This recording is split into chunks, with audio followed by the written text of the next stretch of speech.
Súper chiquillos, gracias Boris por estarlos avisando. Boris ha hecho un trabajo maravilloso de estarlos coordinando, avisando, transmitiendo en todas las plataformas. Cuando empezamos a hablar con los auspiciadores, con los patrocinadores que queríamos hacerlo en vivo, no los creía, nada, estaban como asustados, pero ¿cómo en vivo? En vivo, ¿cierto? Mucho más entretenido hacerlo en vivo y en directo. Evidentemente siempre van a haber errores, fallas, pero lo importante es fomentar la discusión, fomentar el debate, saludar a nuestros amigos auspiciadores. Acá está Cariyu, está Afor, está Clever, Digitador, ¿no es cierto? Está Sexa, está nuestro amigo el Comité Estratégico, etcétera. Doctora Navalón, don Héctor Navalón, ¿cómo está usted? Muy bien, muchas gracias por la invitación y por la posibilidad de poder compartir con ustedes nuestro trabajo. Maravilloso. Este es un tema re importante, es un tema que a veces no lo estudiamos a fondo. Nosotros hemos hablado con la intendenta y con la directora de suceso para ver cómo avanzamos, que todo este tema de fatiga, el cansancio mental, sea incorporado como parte de las exigencias, porque debemos ocuparnos. Yo tengo una crítica súper grande, Héctor, a estos famosos turnos de 5x2, de 3x4, que se saltan un poco el espíritu que había, ¿no es cierto?, del diseño de turno y que terminan buscando un objetivo distinto. Pero la pantalla es tuya, está habilitado para compartir con micrófono abierto y queremos escucharte, queremos aprender de Alert Plus. Bueno, muchas gracias de nuevo por la invitación. Y la verdad de las cosas es que a mí me interesaba en esta, digamos, en la presentación de hoy, poder compartir con ustedes nuestra experiencia de la fatiga en el lugar de trabajo, pero también eh, decirles cuál es nuestra mirada antes de presentar la lámina, y es básicamente, como le comentaba yo a Alejandro hace poco rato, que nuestra mirada es que la fatiga es un fenómeno multidimensional y que la forma de abordarlo tiene que estar con un gran énfasis en la prevención. Es fundamental la prevención, la educación y el manejo integral. Y no solamente medir la fatiga, como que mide como lo decía muy bien Alejandro, con un termómetro la temperatura, sino que no basta con medir, sino que también uno tiene que corregir, ver la respuesta a esa corrección, seguir, educar. Y con esa estructura de manejo más integral es la forma que nosotros enfrentamos este tema, y por lo tanto, por lo mismo estamos, digamos, muy agradecidos de poder compartir con ustedes el tema de la fatiga en el ámbito del trabajo y su prevención.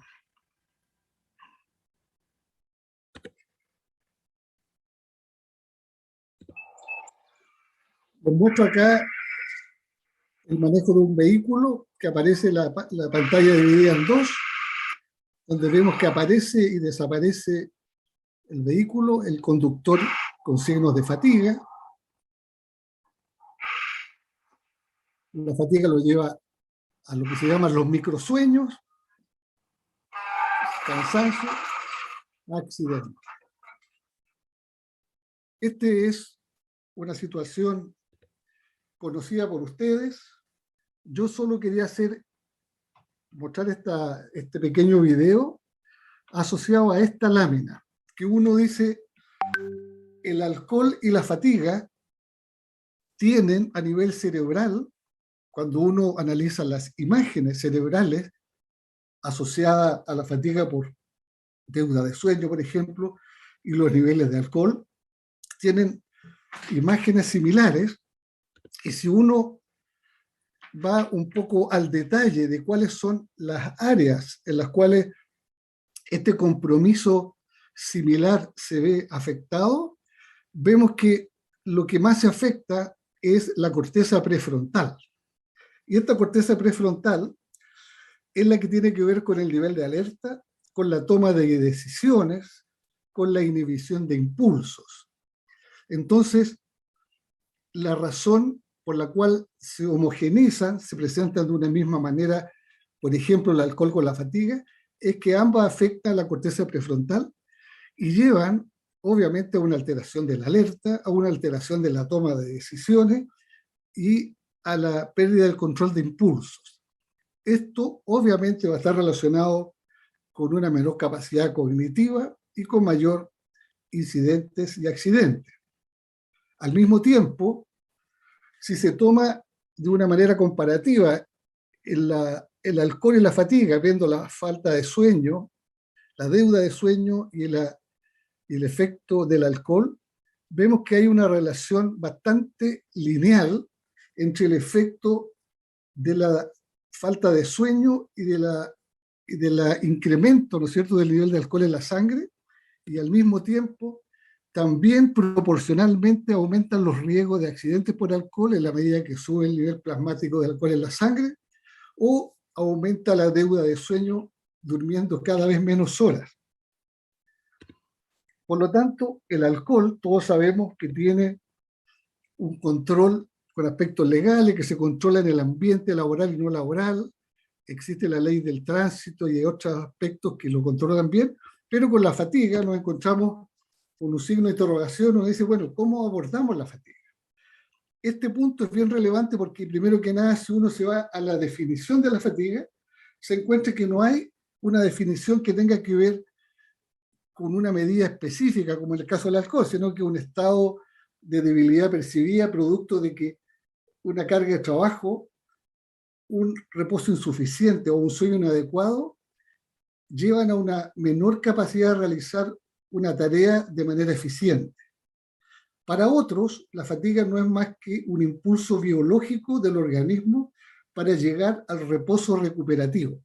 Entonces uno se encuentra con que hay una definición más bien cualitativa y además la fatiga es una condición multidimensional de múltiples factores que están involucrados, pero además existe una susceptibilidad individual.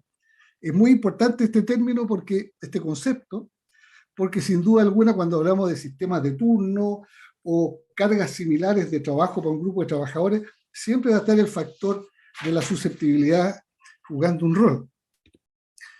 Y en relación a esto mismo, en esta lámina que está acá, vemos que la fatiga, ese concepto central, está influenciado fundamentalmente por el sueño, que está en color rojo, que es uno de los factores más relevantes, pero no es el único. Los ritmos circadianos también, el estrés, la altura geográfica, la hidratación, enfermedades crónicas, medicamentos, todo esto interactúan. Ahora, además, se ha asociado lo que hemos visto nosotros, el teletrabajo, el COVID, que son factores que directa o indirectamente han aumentado la presencia de niveles de fatiga, que es lo que nosotros hemos detectado en los programas en terreno que realizamos. Por lo tanto, la fatiga es una característica multifactorial, y siempre hay que tomar en cuenta para cada grupo de personas, de trabajadores que se evalúan, cuáles son las características propias tanto del entorno como de las personas. El sueño está puesto de esa manera porque es un factor importante, como no lo único, y otro factor muy importante que tiene que ver con los aspectos preventivos es lo siguiente, que la fatiga tiene una gradualidad. Es decir, acá está puesto la lámina, una persona que parte la jornada, por ejemplo, con la pila personal de energía en verde. Si nosotros vemos en el curso de una jornada, la persona puede ir desarrollando gradualmente un nivel de cada vez más alto de carga y de respuesta, llevando a la fatiga, que está puesto al final, pasa del verde, amarillo y rojo al negro, la pila está descargada y se llega al nivel de la fatiga severa, donde se presentan los microsueños, que era la imagen que veíamos en el primer video. Por lo tanto, cuando uno se encuentra con una fatiga severa, es poco lo que puede hacer, porque no hay manera en la práctica de revertirlo, y a veces se detecta cuando la persona está haciendo una labor. Por lo tanto, es muy relevante el aspecto preventivo, es decir, poder evaluar al trabajador al inicio de la jornada. Aquí es lo que nosotros hemos hecho con nuestro programa de Access Point, y en la práctica es muy relevante porque uno se puede encontrar con que la persona parte con un cierto nivel de fatiga y es necesario hacer alguna corrección en ese momento. También es muy importante el seguimiento, y porque, como les decía, es mucho más complejo revertir una fatiga severa con microsueños. Por lo tanto, lo ideal es no se trata de detectar los microsueños, se trata de, obviamente, poder detectarlos precozmente y poder intervenirlos también. Porque indudablemente un tema relevante, esta lámina implica que hay que detectar precozmente, pero también intervenir precozmente. Otro elemento que es muy importante es la percepción subjetiva de la fatiga, que en realidad los seres humanos tenemos una mala percepción de la fatiga. Y el mismo hecho de que la fatiga, al afectar la corteza, también afecta la autopercepción de la fatiga, lo mismo que el alcohol. Ustedes saben que la persona, a veces bajo efecto del alcohol, se siente en buenas condiciones, puede manejar, incluso dice yo puedo manejar mejor. Eso está diciendo en la práctica que no hay una autopercepción del efecto del alcohol sobre sus capacidades cognitivas, lo mismo que la fatiga. Por lo tanto, es fundamental tener en cuenta que necesitamos una evaluación que tenga algún grado de objetividad, lo más que podamos, porque indudablemente el responder un cuestionario o el decir cómo se siente nos está diciendo cuál es la percepción subjetiva, pero tenemos que llevar idealmente a elementos objetivos, a ver cómo está el nivel de alerta y otras variables. Por lo tanto, no existe un gold standard o una única medida completamente válida y confiable para medir la fatiga. No hay un nivel de fatiga con una toma de sangre que diga este es el nivel, se acerca al valor esperado o se aleja del valor esperado. Más bien, se debe establecer una medición operacional basada en los elementos más relevantes que provocan la fatiga. Este es un concepto bien importante porque ustedes se encuentran seguramente con muchas formas de evaluar la fatiga, y la verdad de las cosas es que estas mediciones tienen que tener una base conceptual y al mismo tiempo tienen que estar basados en los elementos más importantes. Para el Consejo de Seguridad americano, los factores causales de la fatiga más relevantes son la hora del día, dado el ritmo circadiano de la alerta, la deuda de sueño que puede tener la persona, cuánto tiempo lleva en el trabajo, aspectos del trabajo mismo, si una carga laboral excesiva, y factores personales de salud, por ejemplo. De alguna manera, estos elementos se conjugan en proporciones variables, pero serían los elementos centrales causales.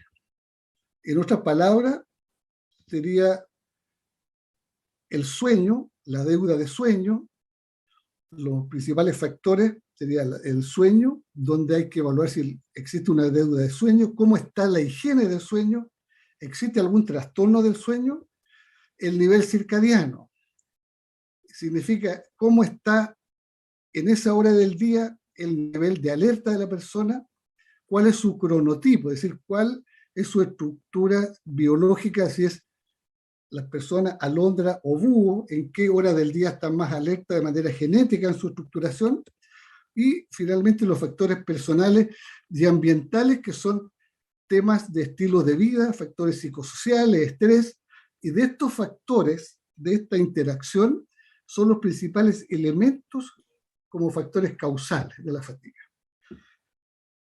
Para poner, esta lámina está puesta para poner un énfasis en el tema del sueño. Cuando hablamos del tema del sueño,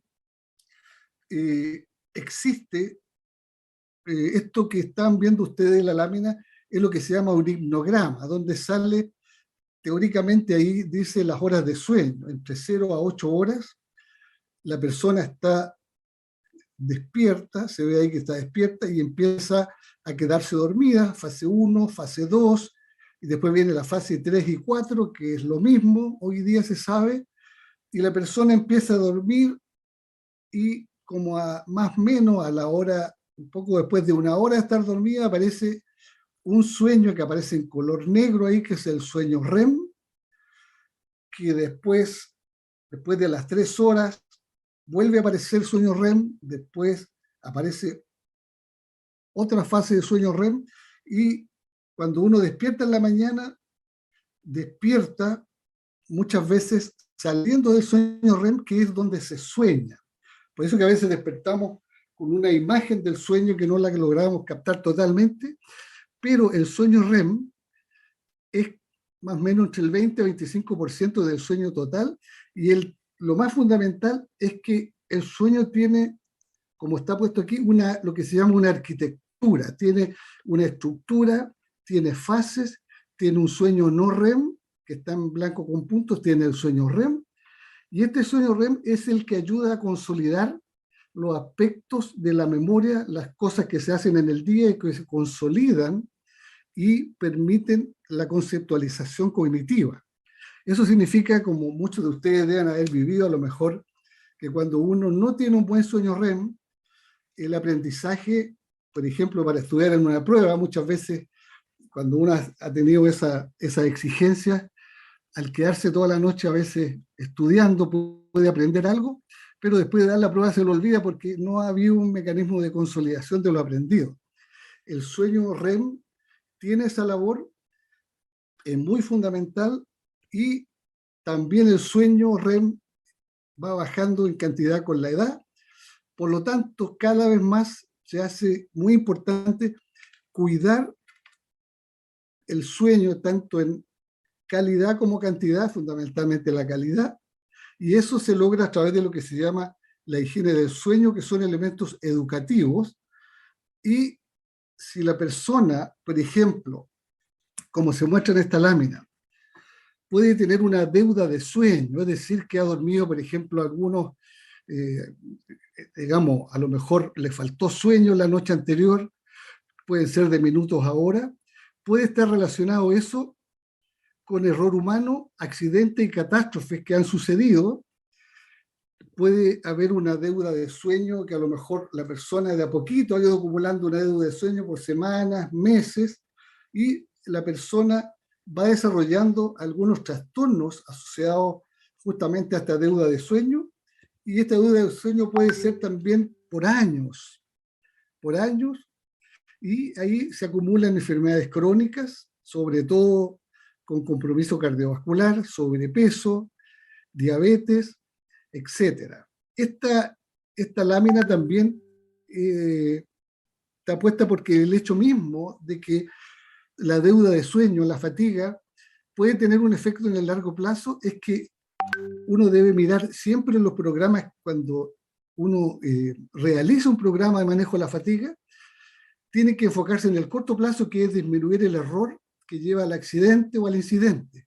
Pero no quedarse ahí, sino que también ver qué puedo hacer en el mediano y largo plazo para evitar los problemas crónicos sobre el aparato cardiovascular, el sistema metabólico y el sistema neurológico.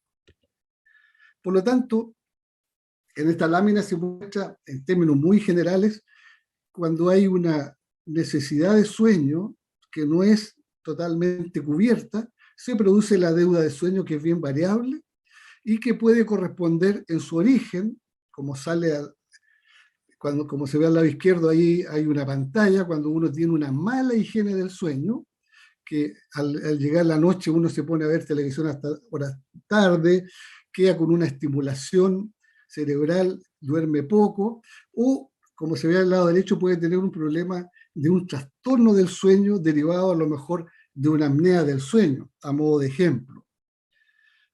Por ejemplo, acá está puesto lo mismo, está puesto los trastornos del sueño, que puede ser un ronquido, que con el curso evolutivo puede transformarse en una apnea del sueño con factores metabólicos de la persona, o una higiene del sueño en la cual la persona no alcanza a tener un sueño recuperativo y muy asociado a los estímulos luminosos de los teléfonos, las pantallas que bloquean la hormona del sueño, que es la melatonina. Entonces uno, en el tema del sueño, muy relevante para la fatiga, son consideraciones que tenemos que tener en cuenta. Como veíamos, por un lado, la arquitectura del sueño que se mantenga idealmente, que a veces afecta incluso por algunos medicamentos, que no haya un trastorno del sueño, que haya una buena higiene del sueño, son elementos muy importantes a tener en cuenta en el tema de la fatiga.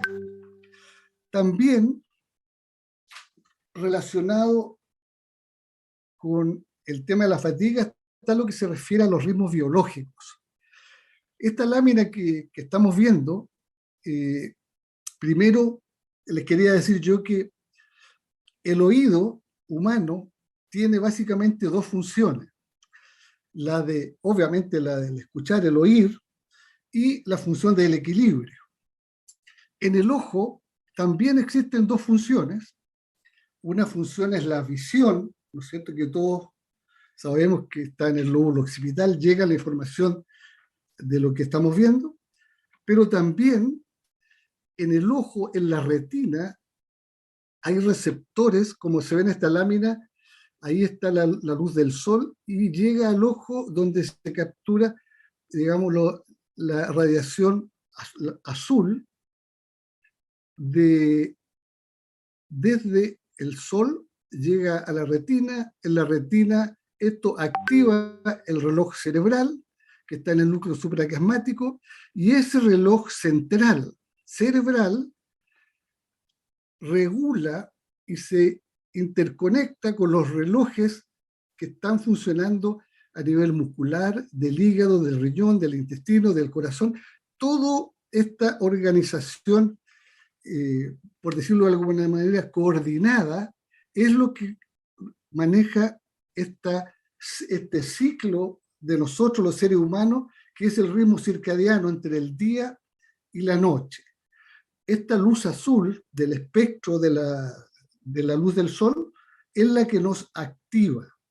Y de alguna manera, cuando nosotros tenemos una exposición, por ejemplo, en la mañana, cerca del mediodía, donde está más alta la luminosidad, nosotros debiéramos, como una buena higiene del sueño, exponernos todas las mañanas cerca del mediodía a la luz solar para activarnos de manera máxima y poder tener esta estimulación, esta alerta en un mejor nivel, porque eso, como el ritmo circadiano funciona por opuestos, va a significar que en la noche voy a estar a las 11 de la noche, si lo hice a las 11 de la mañana, esta exposición a la luz bien intensa, probablemente a las 11 de la noche voy a estar en una situación de mucho mayor capacidad de relajarse y dormir bien. Entonces hay una interdependencia entre el día y la noche, y esta relación con los ritmos circadianos es fundamental. Y el reloj cerebral que se muestra acá funciona en armonía con los relojes del resto del cuerpo.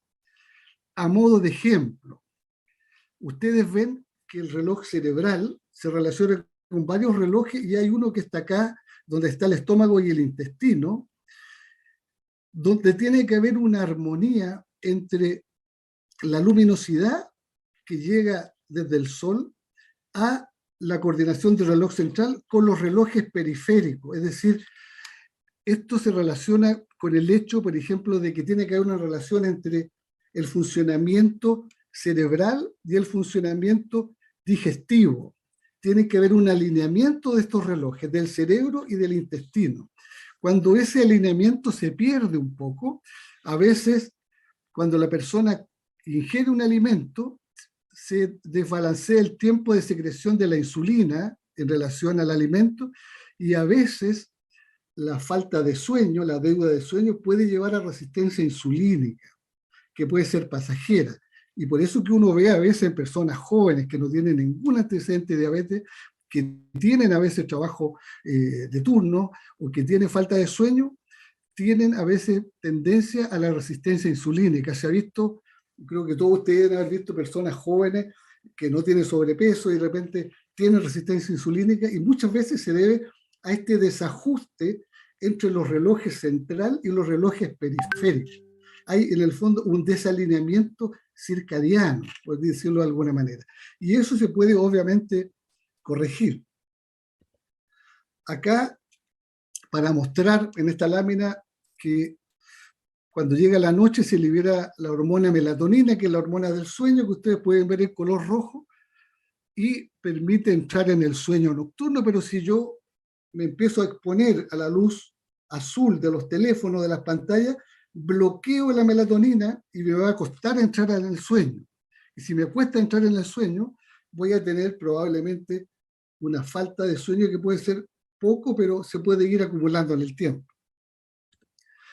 Lo mismo para decirles que en esta lámina lo que pretendo mostrar es que todos tenemos en cualquier momento del día un impulso a estar despierto que se equilibra con un impulso a dormir, un impulso que tiende a la persona a llevarla al sueño y un impulso que lo lleva a estar despierto.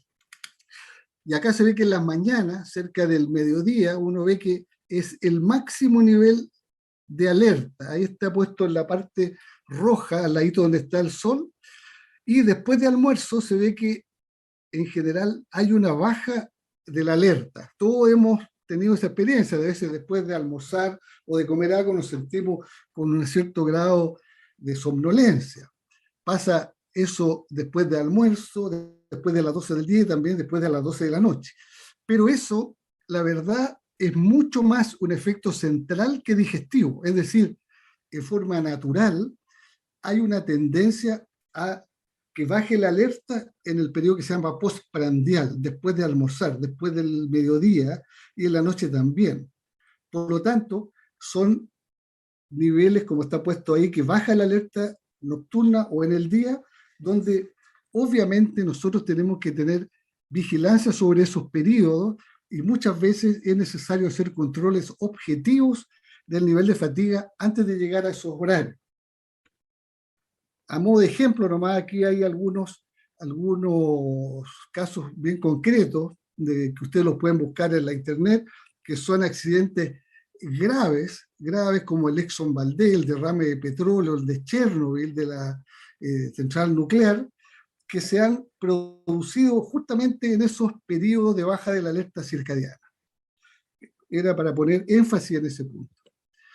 Acá estamos viendo una imagen que muestra el tema de la luz artificial. Cuando aparece la luz relacionada con la revolución industrial, ¿no es cierto?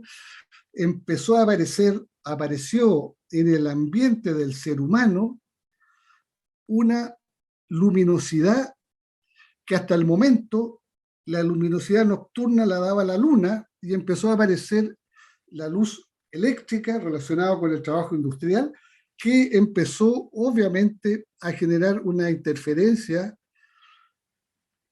en los ciclos día-noche que, llevado al día de hoy, en este video que ustedes pueden ver desde el espacio, uno ve la noche en la Tierra y uno ve la iluminación, y en la noche está prácticamente tan iluminada como el día en algún aspecto. Esto es lo que se llama la contaminación lumínica de las ciudades, que obviamente lleva a que se vaya acortando, cosa que se ha demostrado, el tiempo efectivo del dormir, y obviamente eso, potenciado además por las condiciones todos conocidas a nivel mundial de la pandemia, han hecho de que se exista claramente mayor tendencia a que se presente la fatiga, no incluso más allá de las labores habitualmente conocidas, sino que incluso asociada también, entre otras cosas, al teletrabajo.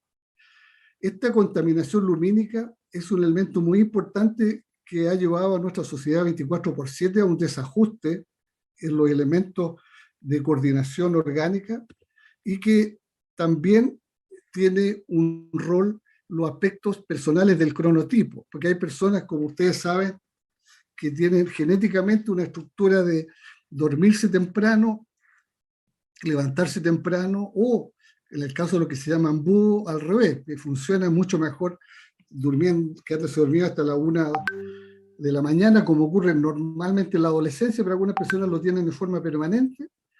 Y existe con asociación con las aves, siendo el colibrí un prototipo, un cronotipo intermedio, se distribuye más o menos la población entre 25% alondra, 25% búho, 50% colibrí, pero son elementos que hay que considerar también en las personas. No todas las personas funcionan de una misma manera en una determinada hora del día. Y esta lámina, lo que les quería mostrar yo a ustedes es cuando le hablaba de la desincronización de los relojes biológicos. Esta desincronización que se va desarrollando muchas veces cuando hay episodios de fatiga que se repiten, va siendo un elemento causal, como les decía, de la deficiencia insulínica, del sobrepeso, resistencia insulínica, incluso enfermedades cardiovasculares.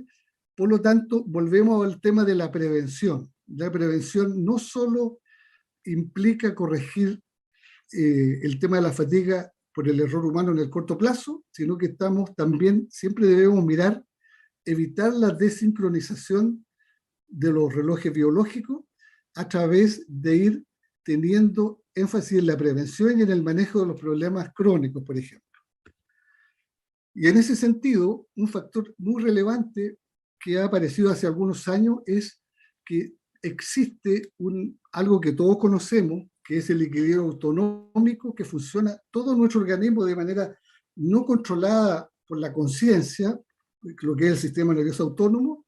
Tenemos el sistema simpático y el parasimpático, que funcionan equilibradamente y a veces, digamos, tienen que funcionar en un equilibrio dinámico, y este equilibrio es una función más global de cómo funciona en la integración de los sistemas, ya sean intestinal, corazón, pulmón, control autonómico del sistema nervioso sobre las vísceras.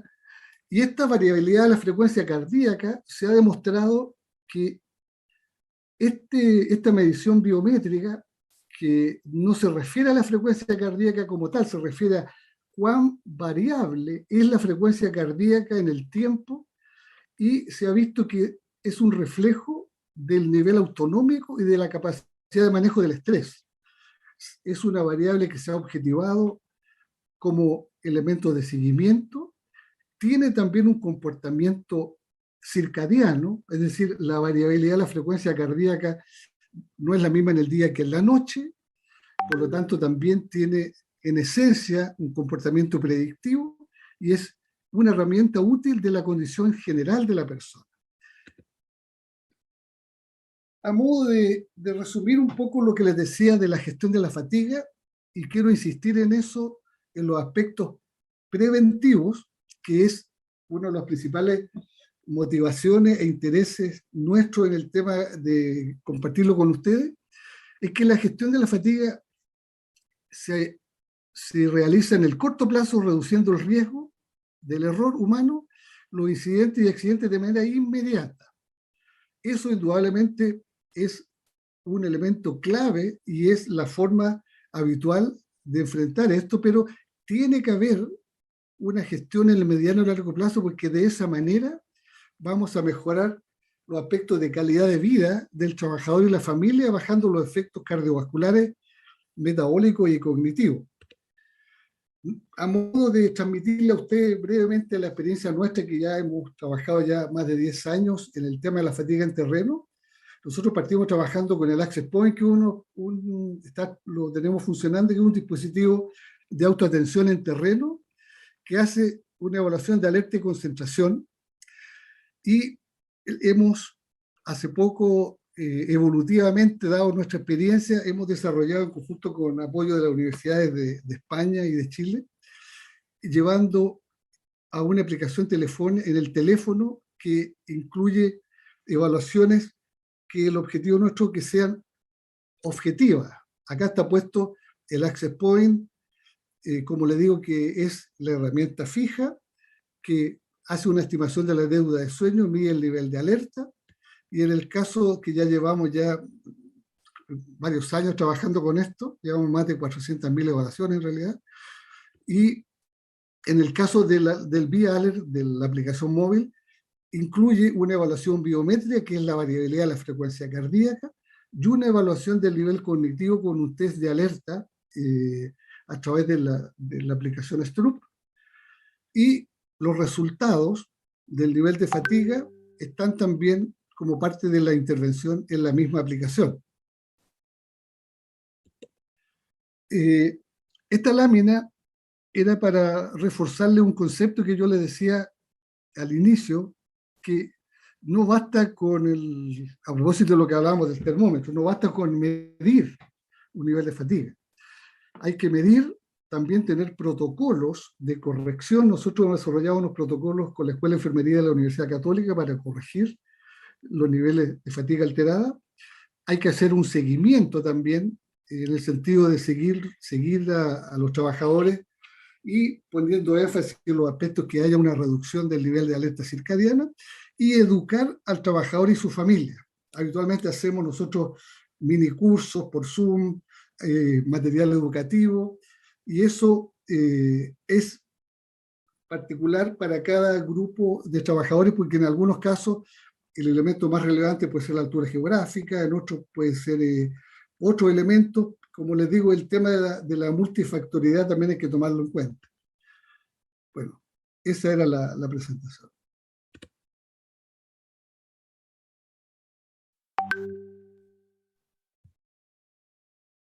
La verdad, doctor, que después de ver la presentación, digo, tengo un problema de sueño. Porque yo en lo particular duermo bastante poco. Sí, tengo un sueño Claro. súper reparador y despierto súper bien, sin cansancio, sin nada. Pero con todos los datos, la verdad que creo que soy candidato número uno a hacerme un estudio de sueño, porque yo recién como la 1 de la mañana me empieza a dar sueño, a las Sí, 2 ya duermo y a las 6, yo 6, 7 yo estoy, pero a full de nuevo. despierto. eh, Despierto, como por favor, díganme qué más tengo que hacer porque si no me aburro, me estreso cuando no tengo nada que hacer. Qué Sí, complejo, ¿ah? Qué complejo. Uno se despreocupa tanto de la salud del sueño que cuando observa la conferencia, entonces no sé si usted recuerda cuando estuvimos en tu oficina ahí en Providencia, sí, y aprovechar de mandar un saludo a Francisco Lecaro, que fue el que lo permitió conocer, ¿no? Francisco Lecaro de la sí, Fundación la Fundación Minera. Minera, ¿eh? ¿Sí? Pero es complejo. Yo, mira, hace poco conozco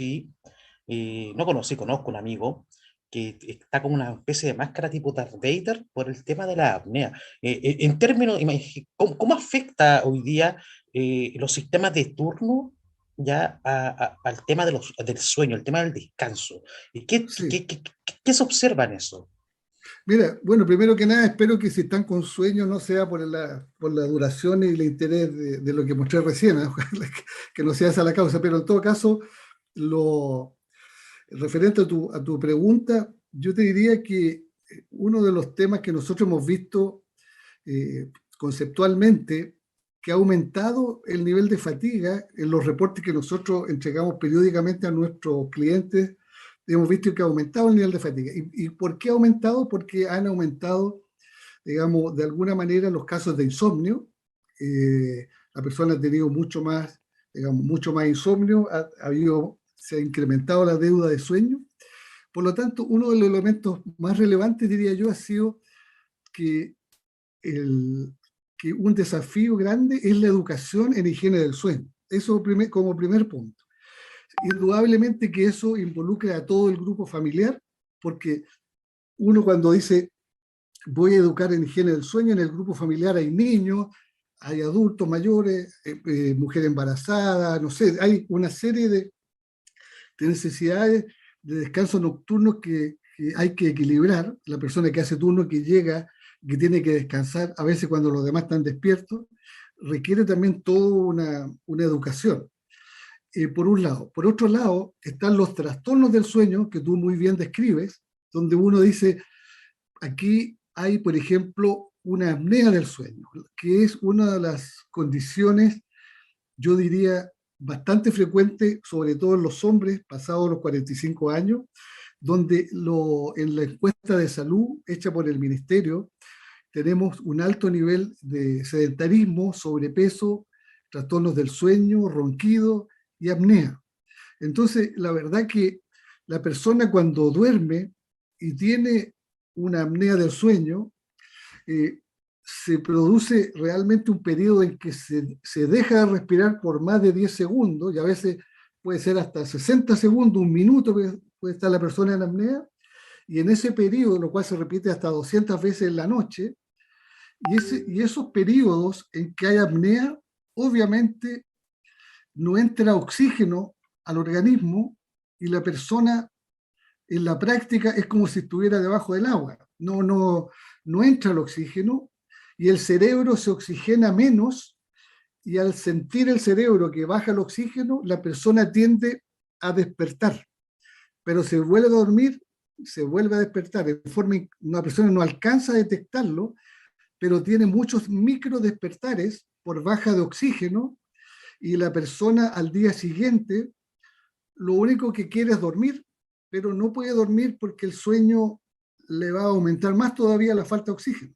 Entonces es un círculo vicioso que debe romperse con una aplicación de presión positiva a través de alguna máscara, por ejemplo, como tú muy bien lo describes, una máscara de tipo Darth Vader que le pone presión, abre la vía aérea, la persona deja de roncar y se oxigena. Y la verdad, yo les diría a ustedes, y a mí me ha tocado trabajar muchos años en el tema, me tocó manejar también un centro del sueño grande, y tenemos una amplia experiencia. No es nuestro tema, ahora nos dedicamos, obviamente el tema del sueño también lo hacemos, pero como centrado primero en la fatiga, pero claramente las personas que tienen apnea del sueño es como si nacieran de nuevo. Es como que es de alguna manera muy parecido a que si una persona se está ahogando y uno lo saca y respira normal.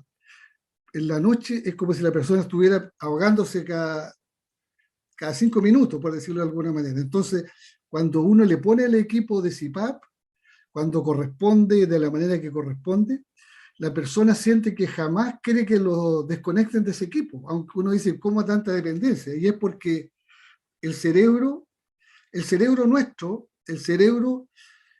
es el 2% del peso del cuerpo nuestro, es el cerebro, el 2%.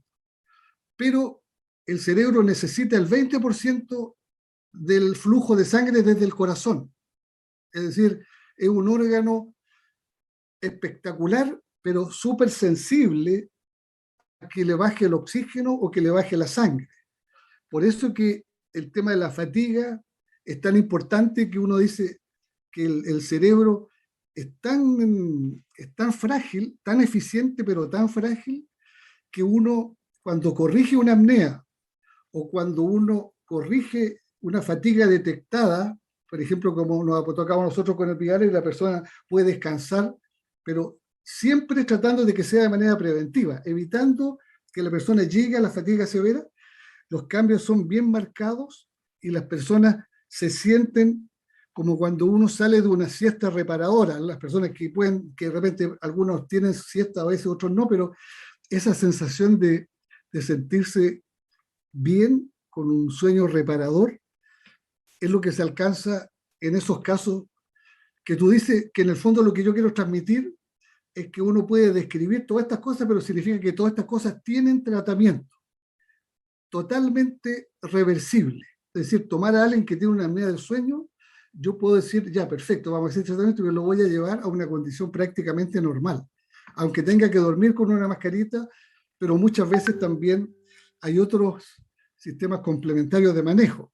Pero creo que el tema del sueño, Alejandro, creo yo, que como durante el sueño uno puede dormir 8 horas, pero uno cuando despierta tiene la sensación de que a lo mejor durmió 2 minutos, no tiene prácticamente una amnesia total de lo que ocurrió ante el sueño. O sea, a uno le muestran un video de uno durmiendo, a lo mejor ahí yo creo que uno tomaría más conciencia, ¿no?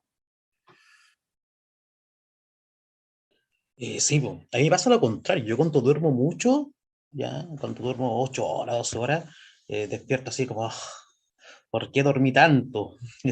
Despierto así como muy, muy, agotado. Y cuando duermo, entre comillas, normal, amanezco súper bien, como con un descanso profundo. A mí me pasa lo contrario, en términos de que mi sueño es poco, pero es muy profundo. Sí, Anda a despertarme. Es sí. imposible. Una vez voy a contar una historia privada. Una vez alguien se enojó conmigo porque salió. Yo dije, mira, lleven llave porque yo llegan tarde, no voy a despertar, aunque ustedes me golpeen la puerta, la echen abajo, me tiren piedra, yo no despierto. Como no desperté, nunca más volvieron. Ahora, eso que tú dijiste es bien importante. Fíjate que pasa en las siestas. Cuando uno, muchas personas le pasa, tan cansado, uno le dice que tiene que tener una siesta. Habitualmente uno le tiene que decir, mira, pon un despertador a los 15 minutos que te despierte, porque cuando uno se pasa del tiempo, puede caer en lo que se llama la inercia del sueño, que es la situación en la cual uno duerme, pero amanece peor de lo que estaba antes de dormir. Es decir, incluso al caer en inercia del sueño, uno está en riesgo de producir accidentes. Entonces, también es un poco paradójico, pero uno debe tener, hay una autorregulación interna, pero a veces hay desajustes y por lo tanto, en general, uno debiera dormir no más allá de cierto tiempo también, ¿eh? Como tú muy bien dices. Sí, nosotros en el país creemos, y lo conversamos con Alejandra en el país, como hemos dicho, creemos que entre comillas el ocio es algo negativo, creemos que el ocio, el descanso, el desconectarse, el dormir, lo entendemos como algo negativo, que somos poco productivos, y es una cultura que se instaló en nuestro país. No sabría decir, no conozco tanto de antropología como para decir de dónde viene esta cultura, que Sí. pareciera que descansar es malo. Eso que tú dices, perdón Alejandro, es muy importante y además te quería mencionar que hay un neurocientífico brasilero, se llama Siddhartha Ribeiro, que hizo un estudio con niños y le enseñaban algo, ya un grupo dormía en siesta y el otro no. Y los que dormían siesta recordaban mucho mejor, de manera significativa, lo que se le había enseñado. Entonces, de alguna manera, el sueño REM está demostrado que ayuda a la retención conceptual de lo que se aprende. Entonces, yo diría que hay un tema cultural también que siempre o sea, ha existido normalmente en nuestra sociedad, no solo en Chile, con el tema del dormir como si fuera a lo mejor un signo, como dices tú, de poco compromiso con el trabajo o ineficiencia o no sé, pero la verdad que hay que al instalar una cultura de la calidad de vida y la prevención, creo que la calidad del sueño y el control de la fatiga son fundamentales y en ese sentido es muy importante tener elementos objetivos, como yo te decía. Por eso que nosotros hemos sido bien insistentes, porque las percepciones propias de uno de las personas no son las mejores cuando se trata de decir cuán fatigado está uno, digamos. ¿Ah? Mira, grandes filósofos han descrito la importancia del sueño. Kant, Freud, en Sí. algunos de sus libros, describen la importancia del descanso, incluso logran describir los niveles de sueño, de imágenes que uno ve y lo relacionan con la profundidad del sueño. ¿Qué Sí. tan cierto es que no recordar, entre comillas, el sueño, la imagen que tuvimos en el sueño, es signo de fatiga, es signo que estamos descansando mal? O es más mito urbano eso? Mira, el tema a propósito, es súper interesante lo que tú dices, el tema de la literatura y el sueño. Hay un escritor Charles Dickens, que describió en una de sus novelas a un señor que se queda dormido, digamos, ¿ah? Y se llamaba Mr. Pickwick. Y hace mucho tiempo, a la apnea del sueño, hace años atrás, se le llamaba síndrome de Pickwick, porque había sido descrito en la literatura. Ahora, me refiero a que en la literatura están descritos la mayoría de los trastornos del sueño. Dostoyevsky, al hacer, hay novelas de Dostoyevsky donde se describe claramente las alteraciones del sueño que tenía él asociadas con la epilepsia. Hay otro tipo de alteraciones, pero yo diría que también hay un tema, creo yo, con el contenido de los sueños. De alguna manera, creo yo, en algunos aspectos, el acordarse del contenido de los sueños, cosa que se ha visto mucho y que ha acompañado los efectos del insomnio en la pandemia, es que el acordarse del contenido de los sueños a veces hay sueños que son un poco traumáticos, otros que no tanto, pero yo diría que de alguna manera es algo beneficioso para la salud integral. Creo que eso, nosotros, como te decía, la cultura de que el sueño, como que cuál es el sentido que tiene, la verdad que no se sabe con claridad. Lo único que se sabe es que es imprescindible para la vida. Y está demostrado que las personas que duermen poco, cuando se analiza con resonancia magnética el cerebro, tienen menor eliminación de los residuos tóxicos que hay a nivel del líquido cefalorraquídeo. Es decir, hay una limpieza cerebral, como ocurre en todo el cuerpo, porque en el sistema nervioso no existe el tejido linfático en el cerebro, pero sí el líquido cefalorraquídeo limpia, y está demostrado, y esa limpieza del líquido cefalorraquídeo se asocia a una buena calidad de sueño. Entonces yo diría que es un tema sobre el cual pienso yo que necesitamos hacer bastante más conciencia y educación.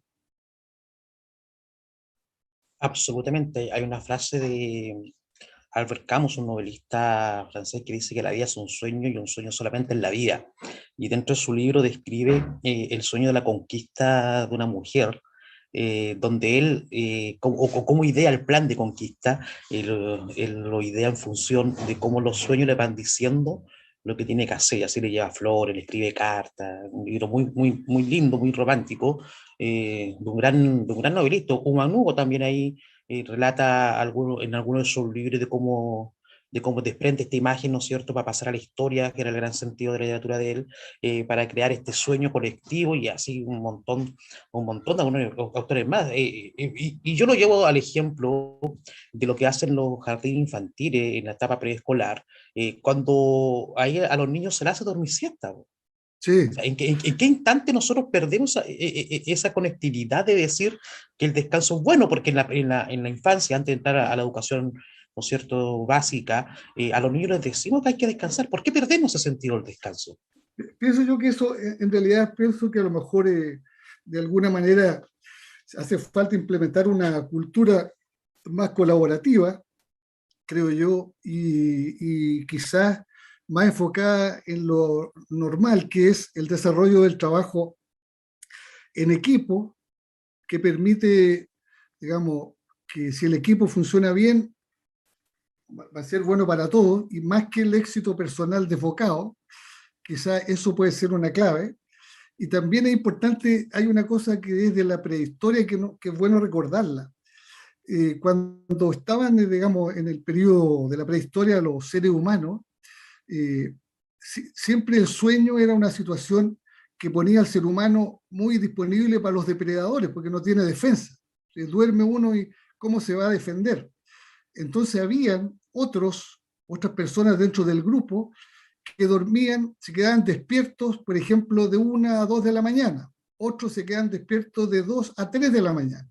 Y así, entre todos ellos, cubrían las horas de descanso de los demás.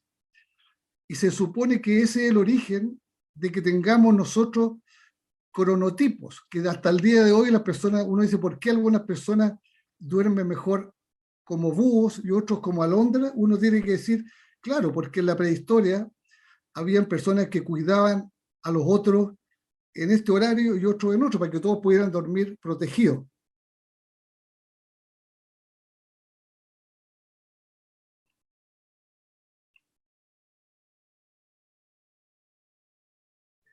Me había autocensurado, me había apagado el micrófono. Mira, Karen Salazar de Los Ángeles creo que levantó la mano, miembro de la directiva provincial ahí de Los Ángeles. Karen, ¿quería hacer una pregunta? Sí, hola Alejandro, buen día. Buen día, Karen. Disculpa, no puedo conectar la cámara en este minuto, pero primero que todo decir que estuvo excelente la charla, también quedé así como anonadada con la información que mostraron con respecto al tema de fatiga. Quería hacerle una consulta respecto a los indicadores predictivos o cómo en el fondo nosotros en las empresas podemos realizar prevención, porque en este tema de fatiga, somnolencia, es un área que se escapa un poco de la empresa. Yo he trabajado con empresas de transporte implementando sistemas de seguridad vial y siempre está como esa, no sé si llamarlo queja, pero de parte de los empresarios, oye, pero es que esto es como la parte privada ya, yo no puedo asegurar, por ejemplo, que el trabajador efectivamente esté descansando las horas que corresponde, si están las condiciones dadas, ¿cierto?, para que él pueda descansar.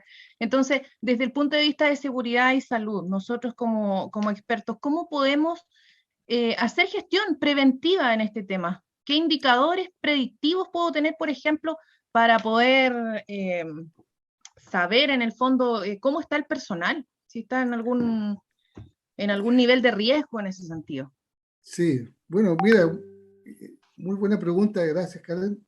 Mira, la verdad de las cosas es que en nuestra experiencia, creo que el tema del tema de la fatiga, tal como lo mencionábamos, una característica es que es multifactorial, ¿no es cierto? Hay varios factores. Pero una característica bien relevante también es que hay que tener algunos elementos objetivos, idealmente, para medirla, porque, digamos, creo que uno, si quiere hacer de alguna manera predicción, las predicciones casi siempre son más bien, a veces uno puede tener una mirada grupal, pero las predicciones van siendo personales. Es decir, si nosotros nos ha tocado ver eso, si nosotros tenemos a un trabajador, por ejemplo, que lo hemos evaluado durante un periodo de tiempo, a veces en la mañana, a veces en la tarde, y vamos viendo una tendencia, y previamente, antes de usar la aplicación, nosotros incorporamos ciertos cuestionarios en su perfilamiento, uno va teniendo cada vez más datos que le ayudan a predecir. Pero partiendo quizás de lo más general, uno debiera poder tener en un grupo humano de trabajo por lo menos algunos datos personales de los trabajadores en el sentido de algunos índices, ¿no es cierto? Antecedentes médicos, peso, talla, saber, por ejemplo, algunos cuestionarios básicos de cronotipo, algunas cosas que uno puede decir, bueno, tengo primero de alguna manera un cierto riesgo de fatiga, un riesgo potencial de fatiga en algún grado en estos trabajadores más que en otros. ¿Por qué? Porque estos tienen algunos cuestionarios que pueden tener algún trastorno del sueño. Hay algo que uno puede hacer en distintos niveles. Y en ese sentido, ahí está mi correo electrónico. Cualquiera que por favor tenga algunas dudas o algún interés en particular, les puedo compartir más información, pero yo diría que uno puede partir.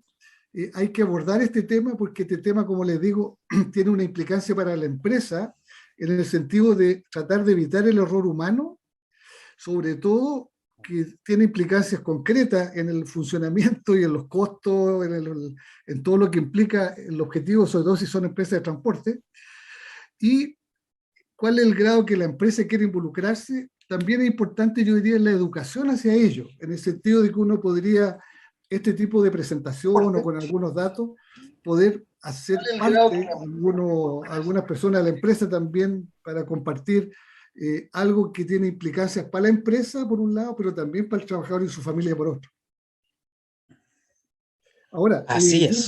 yendo a lo concreto, también nosotros cuando yo le hablaba de nuestra experiencia ya de más de 10 años en esto, antes trabajamos en el tema del sueño, pero yo diría que la aplicación que estamos manejando ahora, tenemos también la posibilidad que si cualquiera de ustedes quisiera hacer una prueba de piloto en algunos trabajadores, cuenten con eso, me mandan un correo y podemos hacer una experiencia sin costo y que ustedes puedan, junto con hacer la experiencia, les puedo compartir, nosotros les podemos compartir material de difusión, tanto para trabajadores como para los cargos directivos, porque la aplicación esta que les cuento yo la hicimos nosotros una versión para el jefe de turno, para que vaya teniendo él también información concreta de qué está pasando con los trabajadores. Entonces, yo se lo menciono esto porque ha sido una especie de evolución natural de nuestro trabajo en el tiempo, ¿eh? Por eso me atrevo a hablarlo con tanta soltura con ustedes, porque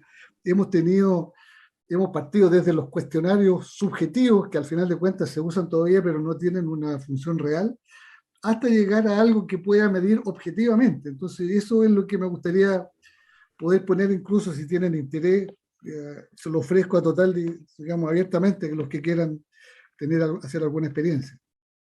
Maravilloso, doctor. Yo me quedo con dos reflexiones que creo que son súper importantes. Una, que la tecnología tiene que estar al servicio de la administración Eso. estratégica del tema. Eso es tremendamente importante. Tenemos que incorporar mayor tecnología, lo decía ayer Rolando en su presentación.